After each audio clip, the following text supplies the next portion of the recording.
Greetings, friend. Let's talk for a minute about internal polling and external polling. No, this has nothing to do with how Kamala Harris got into politics. I'm talking about presidential primary and presidential general election political polling.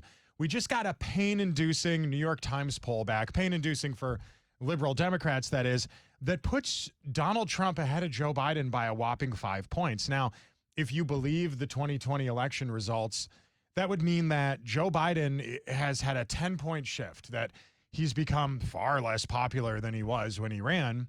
And if you wonder why, the reason we seem to have come up with what pollsters seem to think has a lot to do with the economy, crime, war in the Middle East. The perception is that Donald Trump would improve the economy and keep us out of wars. Wars, a very unpopular idea right now with independents. Now, internal polling is interesting because people will spend millions of dollars in political campaigns to figure out what people actually want, and they'll never show us that polling data. That polling data it's kept internally. It's not just a clever name. So if you've wondered why for months now there's been this move, this drastic move to prosecute Donald Trump around the country, DAs and prosecutors alike, attorney generals, I think we now know the answer. The Democrat Party has probably known for a while that their guy is very unpopular, and the guy they replaced is actually very unpopular. The real rub here is that by prosecuting Donald Trump, they've actually made him more popular with a lot of independents and marginalized, disenfranchised voters, people that see the government as the enemy. Even adamant, passionate, never Trump Republicans like Bill KRISTOL or lifelong liberal mouthpieces like David Axelrod are now very publicly wondering if Joe Biden should even run in 2024.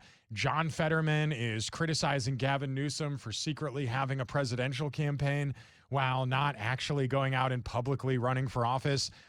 So the crosstabs of the New York Times poll are a must-see. What we're looking at here is just devastating data for Joe Biden and a good indication that Donald Trump might actually win this thing, meaning he would be a president who won twice but not consecutively. And if you're wondering if that's ever happened before, it actually has.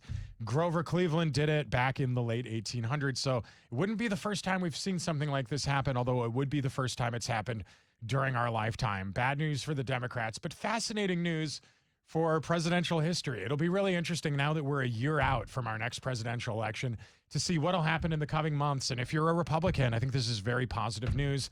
Terrible news, though, if your name is Joe or Kamala. Hey, thanks for watching. If you've enjoyed this video, please share, like, follow me, whatever it is. Thanks for your time. I appreciate it.